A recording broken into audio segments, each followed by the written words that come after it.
रविराज से सबसे बड़ा सवाल जो मैं जानना चाहूंगा कि इन सारे चैलेंजेस में सीसेट का चैलेंज आपने कैसे पार किया है? और इसमें मैंने मधुकर सर के जितने वीडियोस थे, जो यूट्यूब पे वीडियोस पड़े हुए थे, एक एक करके मैंने छान मारा और सबको मैंने देखा।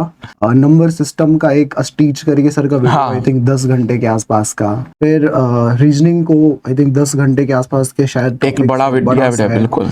तो इस तरह के टॉपिक्स, इससे पहले मेरे time and distance, time and work के कुछ बहुत पुराने वीडियोस थे, परसेंटेज, प्रॉफिट एंड लॉस, तो इन सारे टॉपिक्स को, पजल्स, ब्लड रिलेशन, मैंने सबको देखा है। और इसका ये परिणाम हुआ कि इवेंचुअली मैं मैथ्स में काफी ज्यादा सहज हो गया। और अभी भी बहुत दिन हो गए हैं मैथ्स मैंने देखा नहीं है पलट करके, साल भर तो होने ही वाले हैं, लेकिन उसके बावजूद मुझे ये पता है एक बार मैं और रिवाइज करूंगा तो मैं उसमें फिर से सहज हो जाऊंगा। रविराज ने जिस तरीके से सारी चीजों को कंप्लीट किया और जिस तरीके से अपने पूरे लक्ष्य पर फोकस रखा, मैं रविराज से आज फर्स्ट टाइम नहीं, हमारी मुलाकात बीपीएससी के रिजल्ट से पहले, इंटरव्यू के समय और जब यूपीएससी का प्री कंप्लीट हुआ था उसके बाद भी रही है। और उस समय हर बार रविराज का एक ही फोकस था कि नहीं सर, यूपीएससी पूरी तरह से निकालना है।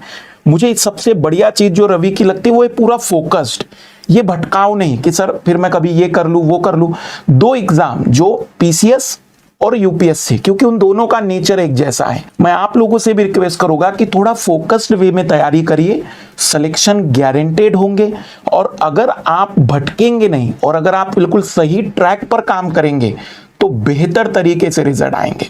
और सबसे बड़ी बात है कि बहुत से विद्यार्थी सेलेक्ट होते हैं, बट मैं रवि को इसलिए धन्यवाद देना चाहूंगा क्योंकि सिलेक्शन के बाद शिक्षक से मिलना और सभी शिक्षकों से मिलना, मुझे बड़ी खुशी है कि रवि अपनी इस जर्नी में जहां जहां गए थे सबसे मुलाकात भी कर रहे हैं, सभी से बातचीत कर रहे हैं। मैं आप लोगों से भी कहूंगा कि रिजल्ट के बाद आप बिल्कुल रवि जैसे रहिए, सभी को अपने उस परिणाम में, आप जानते हैं कि आपकी सफलता में 99% योगदान आपका ही होता है। सब कहने की बातें हैं, कोई टीचर नहीं सेलेक्ट करा सकता, लेकिन फिर भी अगर आप मिलने आ जाते हैं ना तो बहुत खुशी होती है, सच में बहुत खुशी होती है।